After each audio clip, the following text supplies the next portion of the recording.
Olá, queridos! Nesse vídeo, vamos fazer uma revisão sobre o reino das plantas, ou reino plante, relembrando o conteúdo estudado na segunda série e aproveitando para estudar um pouco de botânica para a prova do Enem.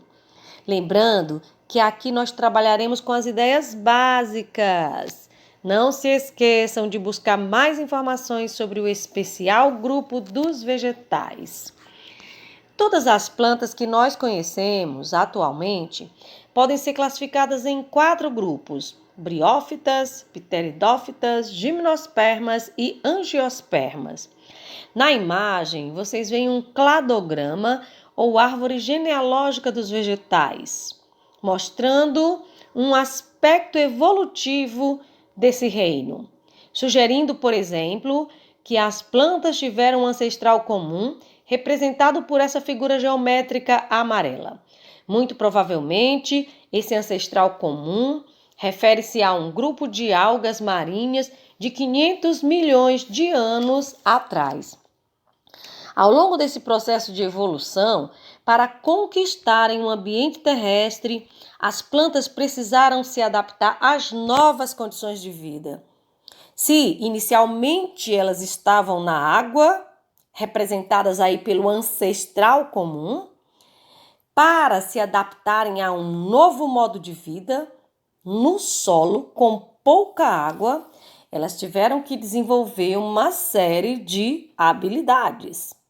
O surgimento de vasos condutores, a formação e a dispersão das sementes e o controle da perda de água são alguns exemplos de adaptação a um novo modo de vida. Se nós considerarmos esses 4 grupos atuais de vegetais, podemos usar diferentes critérios de classificação. Por exemplo, eu poderia colocar briófitas e pteridófitas num grupo, considerando que elas são criptógamas, ou seja, vegetais sem sementes. Esse nome criptógama é uma palavra já em desuso na biologia, mas antigamente nós classificávamos briófitas e pteridófitas como criptógamas, plantas sem sementes, e gimnospermas e angiospermas como fanerógamas, plantas com sementes. É possível ainda formar outros grupos. Por exemplo, eu posso deixar briófitas num único grupo, considerando que elas são plantas avasculares, ou seja, sem vasos condutores das seivas, e pteridófitas, gimnospermas e angiospermas são as plantas vasculares ou traqueófitas, aquelas que apresentam os vasos condutores. Mas, independente da classificação que façamos, os vegetais são organismos que apresentam inúmeras características. Dentre essas características, nós podemos destacar algumas. Por exemplo, as plantas são organismos eucarióticos, ou seja, apresentam células eucarióticas. Não esqueçam que essas células eucarióticas são aquelas que apresentam um núcleo organizado e que possuem organelas membranosas, retículo endoplasmático, mitocôndrias, cloroplastos, por exemplo. As plantas são organismos autotróficos porque produzem o próprio alimento. E no caso dos vegetais, a produção desse alimento, ou seja, a produção da glicose, que é um açúcar, é feito por meio da fotossíntese, um processo que usa a energia luminosa. Dizemos então que as plantas são organismos autotróficos fotossintetizantes. Além disso, os vegetais são pluricelulares ou multicelulares. Eles apresentam um embrião. No processo de reprodução, ocorre formação de um embrião e este embrião, ao se desenvolver, vai formar tecidos bem organizados. As células vegetais apresentam uma parede celular de celulose e possuem cloroplastos. Esses cloroplastos são organelas que armazenam clorofila. A clorofila, por sua vez, é uma substância que dá a cor verde ao vegetal e que, na fotossíntese, absorve a energia luminosa. Mas vejam, não podemos esquecer que os vegetais apresentam outros pigmentos além da clorofila. E é por isso mesmo que nós vemos uma coloração muito diversificada nas plantas. Você pode me perguntar, professora, se todas as plantas têm clorofila, por que que eu conheço uma planta vermelha? Então, já sabem, não é? As plantas apresentam outros pigmentos. Mas, gente, nos ecossistemas, as plantas elas têm uma importância muito grande e é muito bom que a gente relembre essa importância. As plantas são produtoras de alimento.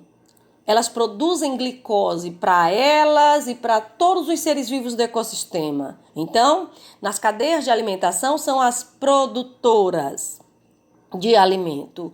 Além da produção de alimento, com a fotossíntese, as plantas produzem o gás oxigênio que é usado na respiração aeróbia, uma respiração que é realizada pela maioria dos seres vivos.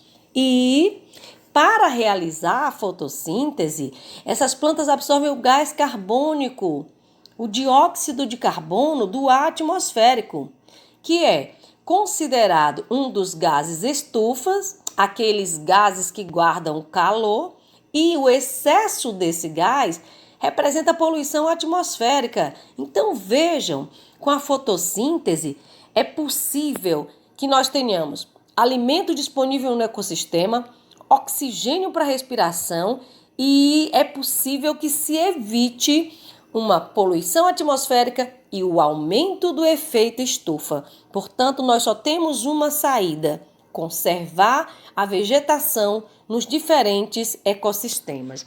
Mas vamos relembrar a estrutura da célula vegetal. Nós já dissemos, é uma célula eucariótica. Vejam na imagem o núcleo bem organizado. Quando nós falamos em núcleo bem organizado, nós falamos na presença de um envoltório nuclear, que antigamente nós chamávamos de carioteca. Eu quero que vocês observem também na imagem o destaque para a parede celular, que é um envoltório extra, que é formado por celulose, e o cloroplasto. Então, quando nós dizemos que os vegetais apresentam tecidos organizados, nós podemos lembrar que esses tecidos são classificados em dois grandes grupos: os tecidos meristemáticos, que são tecidos de formação do vegetal, e os tecidos adultos ou permanentes, aqueles que têm funções muito específicas. Os tecidos meristemáticos, eles são responsáveis pelo crescimento da planta. A planta cresce em altura por conta de um meristema primário. Esse é um crescimento que nós chamamos de primário. A planta cresce em espessura, ela fica mais larga. Por exemplo, é de responsabilidade do meristema secundário. É o crescimento secundário, no caso da planta. Esses meristemas primários aparecem nas gemas. Os meristemas também são responsáveis pela formação dos tecidos permanentes, dos tecidos adultos. Analisem esse quadro. Esses tecidos adultos, eles são tecidos permanentes e podem ser classificados em complexos e simples. Só para a gente relembrar, os tecidos permanentes complexos são o xilema e o floema, que conduzem às seivas. Lembrando, hein, gente? A seiva bruta, seiva mineral, seiva inorgânica é formada pela água com os sais minerais absorvidos a partir da raiz.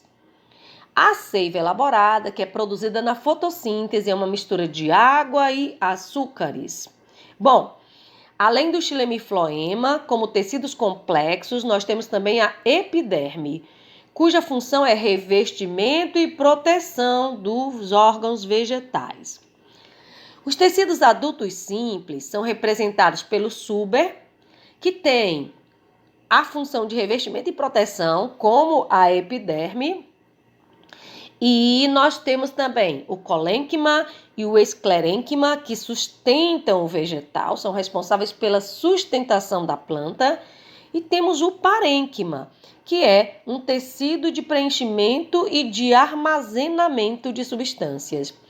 Nos próximos vídeos, nós veremos as características dos grupos. Por hoje é só, pessoal. Um abraço!